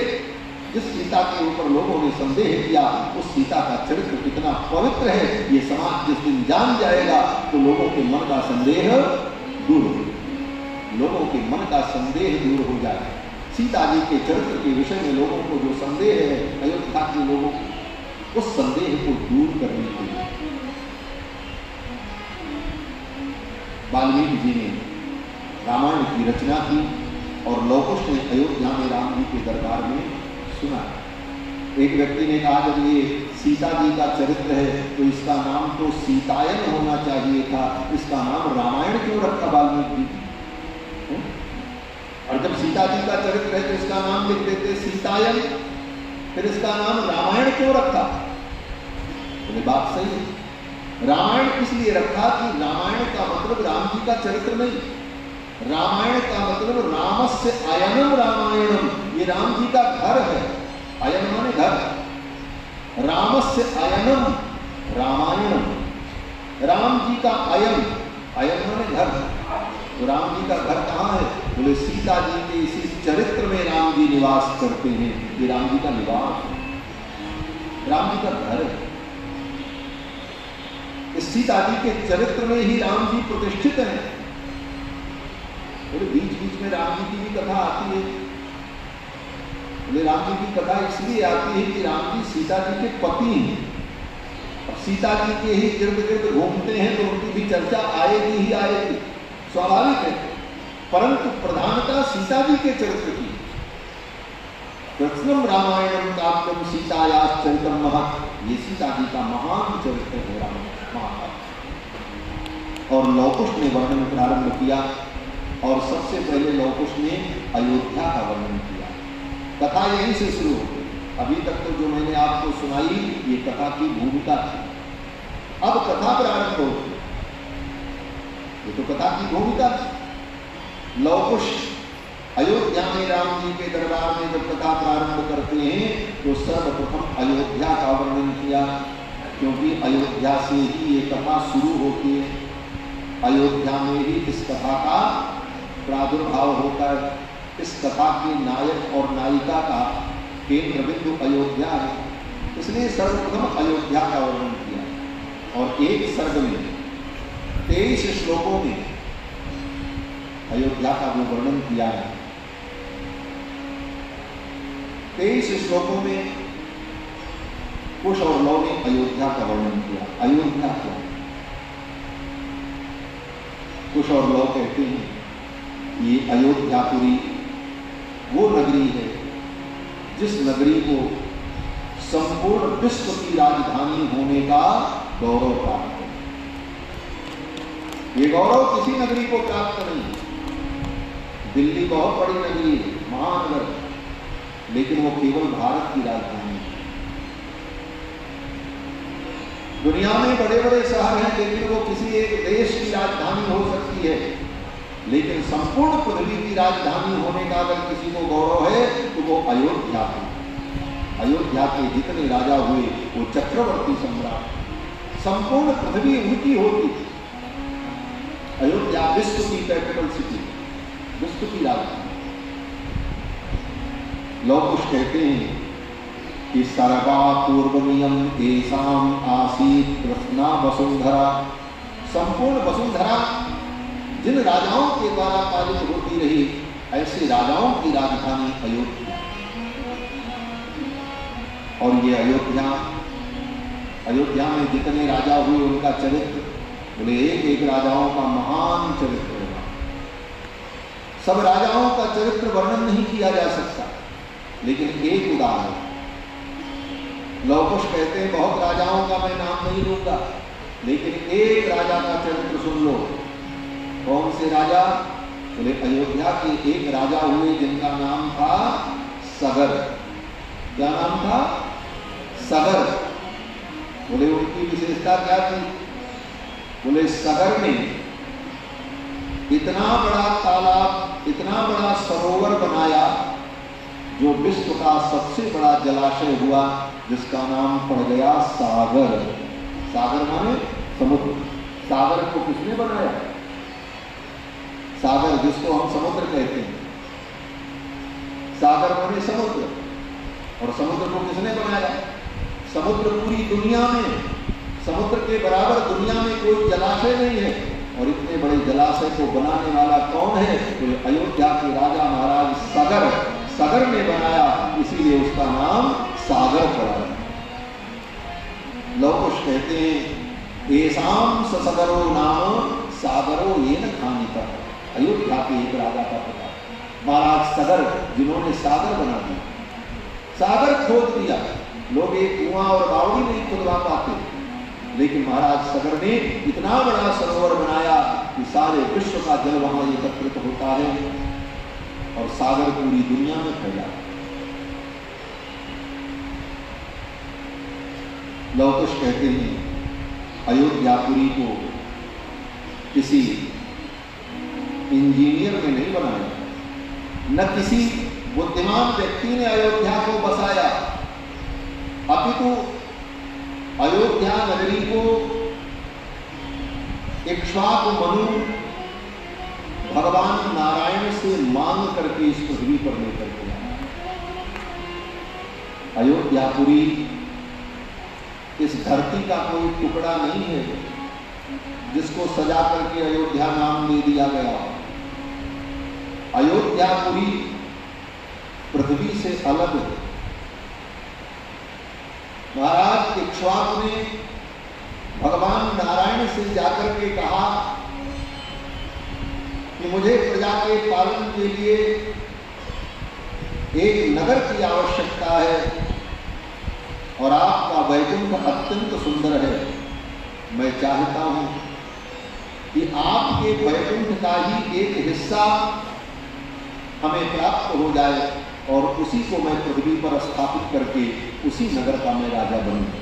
ये मनु जी ने भगवान से कहा, नारायण से। और इक्ष्वाकु मनु के कहने पर भगवान नारायण ने अपने वैकुंठ का जो हृदय वैकुंठ का मुख्य भाग जो था हृदय, उस पुरी को, अयोध्यापुरी को निकालकर भगवान नारायण ने मनु को दिया और कहा ले जाओ, ये वैकुंठ का हृदय है, इसमें जो निवास करेगा उसको वैकुंठ में निवास का ही सुख प्राप्त होगा।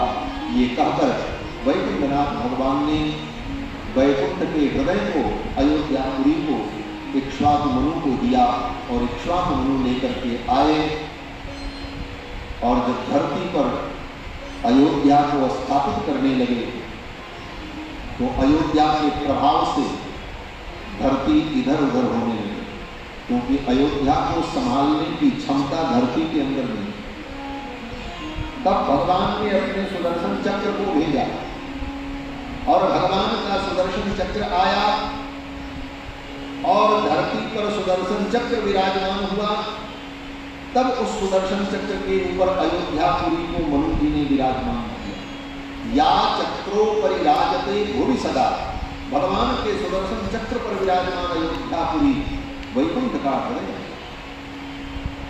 वैकुंठनाथ भगवान से मांग करके श्री मनु जी महाराज लेकर के आए। याचत्वान सृष्टि पालन परम वैकुंठनाथम प्रभु, भगवान वैकुंठनाथ प्रभु से मांगकर अयोध्यापुरी को लेकर के आए और पृथ्वी के मध्य में उस अयोध्यापुरी को स्थापित किया। इसीलिए आज भी मान्यता है अयोध्यापुरी धरती पर नहीं, वो भगवान के सुदर्शन चक्र पर टिकी हुई। और सुदर्शन चक्र की महिमा क्या है? बोले भगवान के सुदर्शन चक्र का अगर संबंध हो जाए तो वह व्यक्ति संसार चक्र से मुक्त हो जाए। इसीलिए हमारे यहाँ रामानुज संप्रदाय में जब दीक्षा दी जाती है तो चक्र की छाप दी जाती है, हाथ में चक्र की छाप दी जाती है। क्यों? बोले चक्र का संबंध होने पर ही संसार चक्र से मुक्ति का मार्ग प्रशस्त होगा। और अयोध्या तो भगवान के चक्र पर ही विराजमान है, इसलिए अयोध्या में जो प्राणी पहुंच जाए और अयोध्या में निवास करे और अयोध्या में वो प्राणों का त्याग कर दे, उस मरने वाले व्यक्ति को संसार चक्र से मुक्ति की प्राप्ति हो जाए। इसीलिए मोक्ष देने वाली पुरियों में सबसे पहले अयोध्या का नाम लिया जाता है। अयोध्या, मथुरा, माया, काशी, कांची, हेमंतिका, पुरी, द्वारावती चैव सप्तहिता मोक्ष दायिका। मोक्ष देने वाली पुरियों में 7 पुरियों में अयोध्या का नाम। अयोध्या का बड़ा सुंदर वर्णन किया है। अयोध्या में सरयू नदी प्रवाहित है। ये सरयू जी कौन है? थोड़ी सी बात कर करके वाणी को विराम देंगे। अयोध्या में पवित्र पुण्य सलिला सरयू जी प्रवाहित होती है। सरयू जी भगवान के नेत्रों से प्रकट है, गंगा भगवान के चरणों से प्रकट है। वामनावतार में ब्रह्मा जी ने वामन भगवान के एक चरण के अंगूठे को धो लिया तो गंगा जी हो गई। और सरयू जी तो भगवान के नेत्रों से प्रकट है। ब्रह्मा की तपस्या को देखकर भगवान नारायण के हृदय में करुणा समुच्छलित हुई और करुणा के परवश भगवान के नेत्रों में आंसू आ गए, प्रेम के आंसू। और वे आंसू जब गिरने लगे तो ब्रह्मा जी ने भगवान के नेत्रों के उस अश्रु को अपने कमंडल में रोक लिया और उस अश्रु को ले जाकर ब्रह्मा ने हिमालय में मानसरोवर में अपने मन से निर्मित उस सरोवर में, इसीलिए उसका नाम मानसरोवर पड़ा। मानसरोवर का मतलब मनसा निर्मितम सरह, ब्रह्मा ने अपने मन के द्वारा उस सरोवर का निर्माण किया है, इसीलिए उसका नाम मानसरोवर। मानसरोवर में ले जाकर के भगवान नारायण के नेत्रों के उस जल को ब्रह्मा ने स्थापित किया और समय आने पर गुरुदेव वशिष्ठ की तपस्या से वह जल नदी के रूप में प्रवाहित होकर के अयोध्या पहुंचा। उसी का नाम सरयू, सराज जाता सरयू, सर से प्रकट हुई, सरोवर से प्रकट हुई, इसलिए उनका नाम सरयू है। भगवान के नेत्रों से प्रकट हुई, इसलिए उनका नाम नेत्रजा है। वशिष्ठ जी उनको लेकर के आए, इसलिए सरयू जी का एक नाम वासिष्ठी। जैसे भगीरथ गंगा को लाए तो गंगा का नाम भागीरथी है, उसी प्रकार सरयू जी को वशिष्ठ जी महाराज अपनी तपस्या के द्वारा प्रकट करके लेकर के आए, इसलिए सरयू का नाम वासिष्ठी है। ये वशिष्ठ तनया है और भगवान के नेत्रों से प्रकट है, इसलिए इनका नाम नेत्रजा है। और सर से प्रकट हुई, इसलिए इनका नाम सरयू है। और भगवान के नेत्र से प्रकट हुई, और ये जल क्या है? बोले भगवान के नेत्रों से प्रकट होने वाला जल ब्रह्मद्रव है। भगवान नारायण ब्रह्म है और वह ब्रह्म परमात्मा ही द्रवीभूत होकर लिक्विड फॉर्म में द्रवीभूत होकर के परमात्मा तत्व ही जल के रूप में टपक रहा था, इसलिए सरयू जी का नाम ब्रह्मद्रवा है। ये सब सरयू के नाम है। ब्रह्मद्रवा, वासिष्ठी, नेत्रजा, सरयू, ये सब सरयू के नाम हैं। ऐसी पुण्य सलिला सरयू अयोध्या में प्रवाहित होती हैं और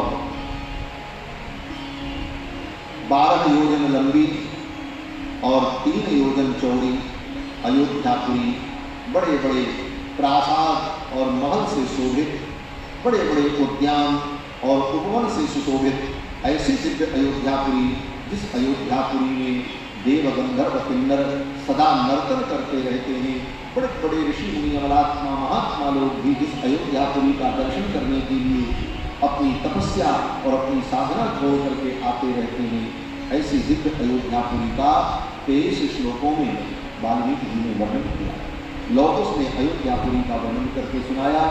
फिर आगे अयोध्यापुरी का वर्णन करने के बाद अयोध्या के राजा महाराज दशरथ के चरित्र का वर्णन करते हैं और दशरथ जी के चरित्र का वर्णन करते हुए राम जी के अवतार का वर्णन कुछ और लोग सुनाएंगे। तो कल की कथा में हम लोग भगवान के प्राकट्य की लीला को सुनेंगे। कल की कथा में राम जी का जन्म होगा, दशरथ जी का चरित्र, फिर दशरथ जी के द्वारा यज्ञ का आयोजन और यज्ञ के द्वारा प्रकट चरु के प्राशन से तीनों रानियां गर्भवती होती हैं और फिर 4 रूपों में भगवान का प्रादुर्भाव होता है, राम लक्ष्मण भरत शत्रुघ्न के रूप में।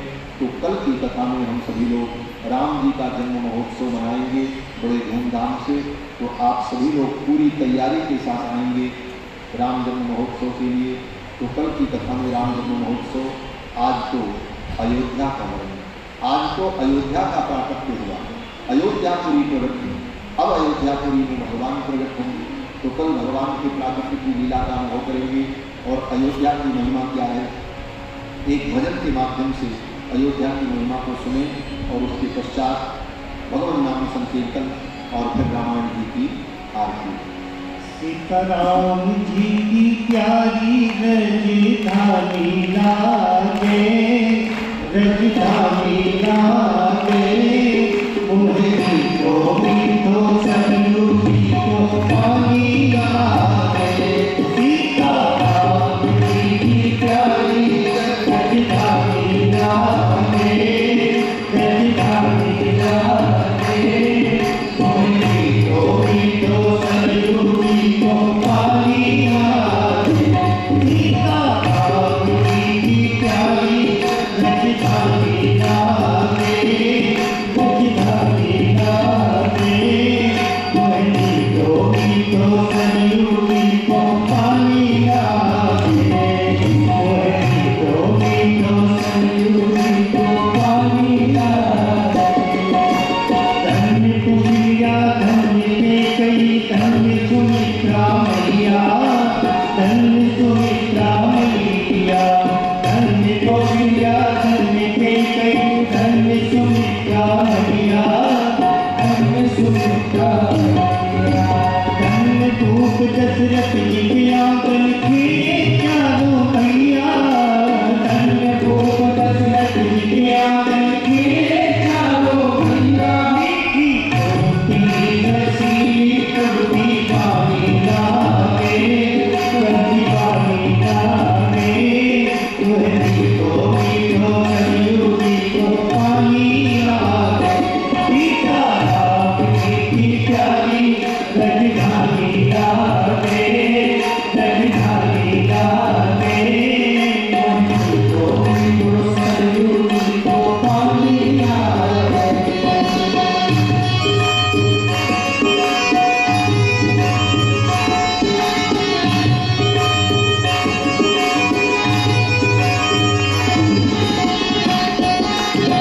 सहज सुहावन जन्मभूमि श्री रघुबर राम लला की, श्री रघुबर राम लला की।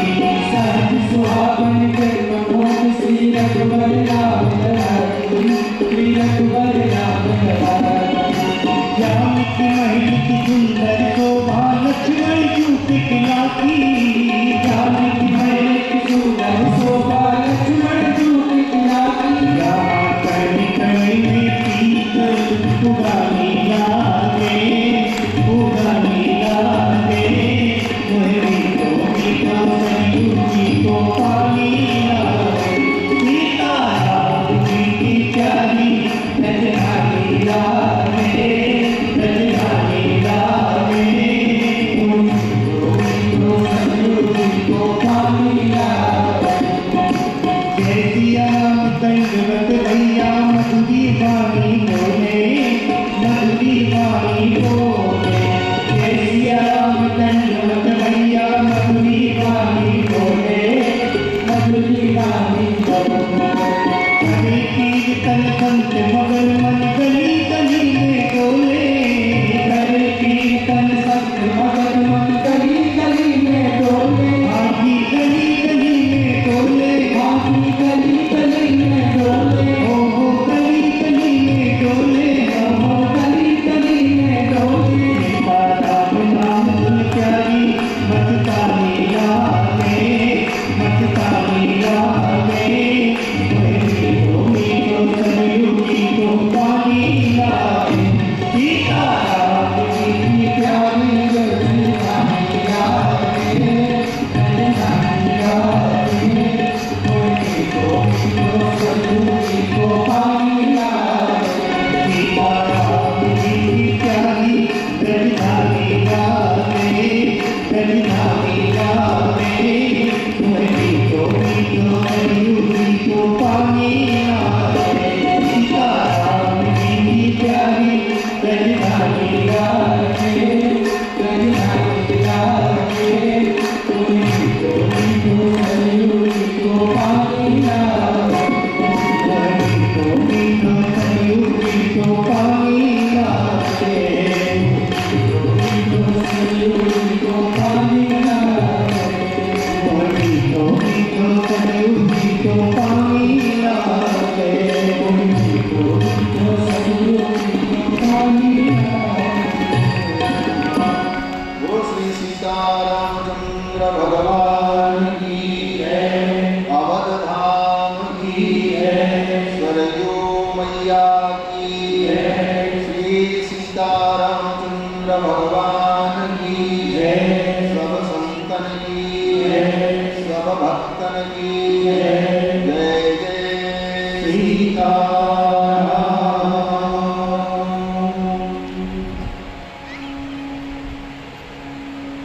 जय श्री राम।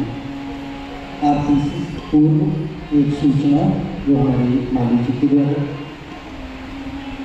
जय श्री राम।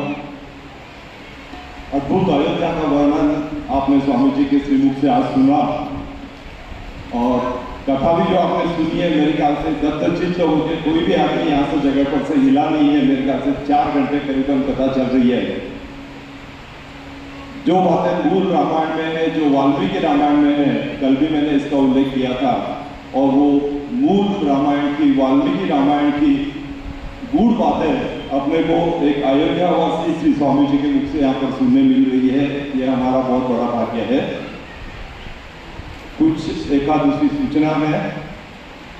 आज की संख्या सबकी यहाँ पर देखते हुए कल जगह निश्चित कम हो पड़ेगी, तो सब युवा वर्ग जो भी नीचे बैठ सकते हैं गद्दियों पर, उनको विनती है कि कल गद्दियों पर बैठने का प्रयास रहेगा सबका, ताकि पीछे कुर्सियाँ खाली रहेगी तो जैसे लोग आएंगे वैसे बैठते जाएंगे। और एक महत्वपूर्ण निवेदन है सबके लिए, एक युवा वर्ग के लिए एक कार्यशाला यहाँ पर स्वामी जी के उपस्थिति में हो रही है। युवा वर्ग एक संक्रमण से गुजर रहा है। जागतिकीकरण के परिणाम और भौतिक सुखों का अट्टहास के कारण युवा भारतीय संस्कारों को, संस्कार अध्यात्म से दूर हो रहा है। लेकिन अध्यात्म हमारे सभी प्रश्नों का तर्क संगत वैज्ञानिक हल है। इस उद्देश्य को ध्यान में रखते हुए स्वामी जी के सानिध्य में आने वाले रविवार को यानी परसों सुबह 9:30 बजे युवा वर्ग के लिए, युवा युवक युवतियाँ सबके लिए यह कार्यक्रम रखा हुआ है, जिसका स्वामी जी जो भी प्रश्न शंकाएं उनकी होंगी अध्यात्म से लेके या जो भी साइंस रिलेटेड हम बोलेंगे उसका तर्क शुद्ध उनको उत्तर मिलेगा स्वामी जी के पास से। तो सभी आप भाई बहनों को विनती है कि आपके घर में जो भी युवा वर्ग होंगे या आपके आसपास में मित्र परिवार में, उन सबको आप जरूर रविवार के दिन सुबह 9:30 बजे भेजिए। और आप भी पालक जो आना चाहते हैं इस कार्यक्रम के लिए आ सकते हैं। आज की आरती मैं एक बात बताना चाहता हूँ कि कथा सुनने का फल आरती भी पूर्ण करके जाने के बाद ही है। तो सभी से विनती है कि कोई भी आरती यहाँ पर होगी जब तक यहाँ से हिलेगा नहीं। और आज के आरती के लिए कुछ विशेष मेहमानों को यहाँ पर बुलाया जा रहा है। मैं हमारे भाई राजू दूत को विनती करता हूँ कि वो उनके नाम अनाउंस करें और आप लोग कृपया शीघ्र पधारे। व्यास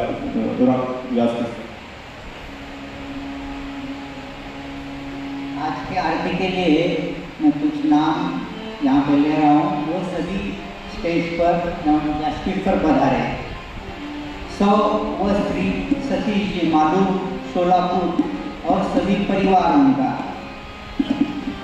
व श्री गोपकिशन जी बाहेती नीलंगा और परिवार, सभी परिवार। व श्री गोविंद लाल जी खडलोया एवं परिवार। व श्री दिनेश आंबेडकर MDA कॉलेज कोळपा। व श्री डॉक्टर आनंद पवार मांजरा आयुर्वेद। व Shri principal Dardar sir Dayanand college. व श्री रवि सौदागर। व श्री पवार सर स्वामी विवेकानंद कॉलेज। व श्री ओम प्रकाश घोड़े सर। व श्री सोनू डगवाले। व Shri doctor Atul Deshmukh sir.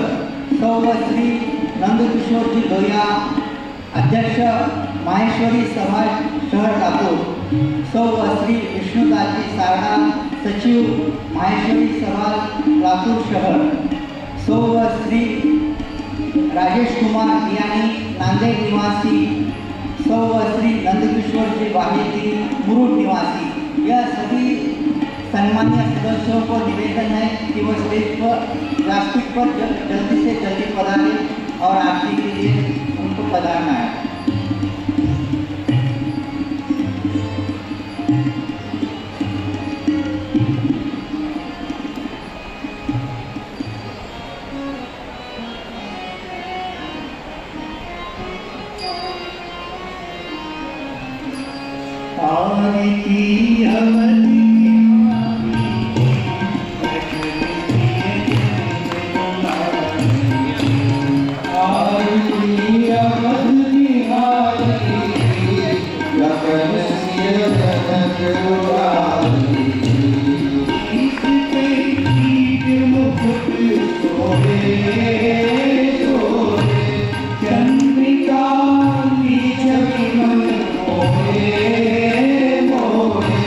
Yeah.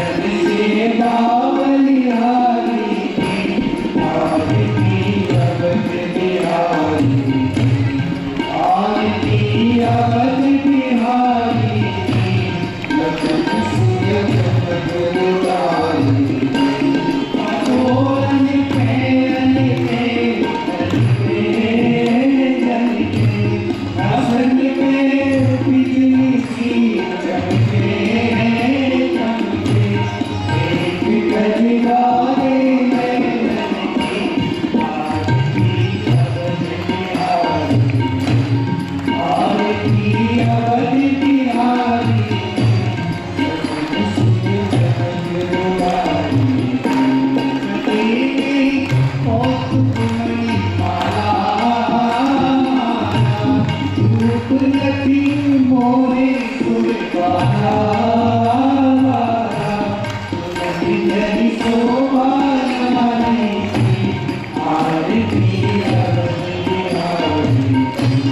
आरती अवधि बिहारी जगन सिय जनक उधारी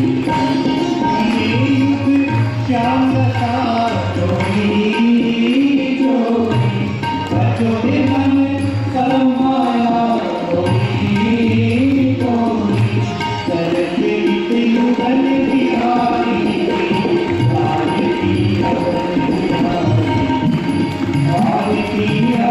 बिहारी जगन सिय जनक उधारी जगन सिय जनक उधारी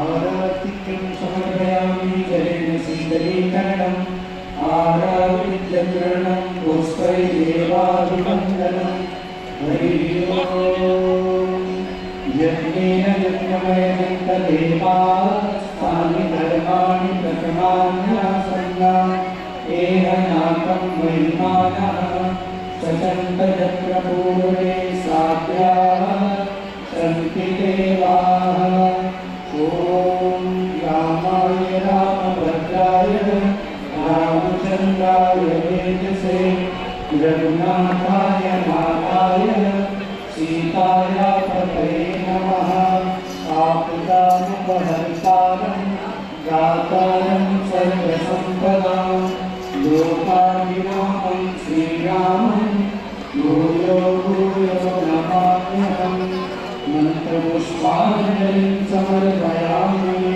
श्रीसीतारामचन्द्राभ्यां नमः श्रीपुराणपुरुषोत्तमाय नमः।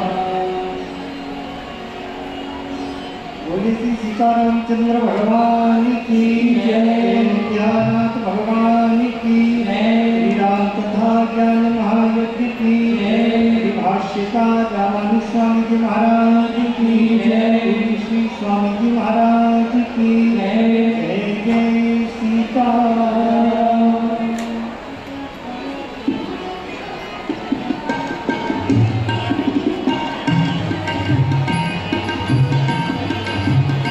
बोलो राम राम राम बोलो श्याम श्याम श्याम बोलो राम राम राम बोलो श्याम श्याम बोलो राम राम राम बोलो श्याम श्याम श्याम बोलो राम राम राम बोलो श्याम श्याम श्याम बोलो राम राम राम बोलो श्याम श्याम श्याम बोलो राम राम राम बोलो श्याम श्याम श्याम बोलो आते राम बोलो जाते राम बोलो राम राम बोलो आते राम बोलो जाते राम बोलो राम राम राम बोलो राम राम राम बोलो श्याम श्याम श्याम बोलो राम राम राम बोलो श्याम श्याम श्याम बोलो राम राम राम बोलो श्याम श्याम श्याम बोलो राम राम राम बोलो श्याम श्याम श्याम बोलो राम राम राम बोलो श्याम श्याम श्याम बोलो राम राम राम बोलो श्याम श्याम श्याम। लेके जाओ मेरी हो, लेके जाओ मेरी हो, लेके जाओ हरि का नाम थोड़ा थोड़ा, लेके जाओ हरि का नाम थोड़ा थोड़ा, लेके जाओ प्रभु का नाम थोड़ा थोड़ा।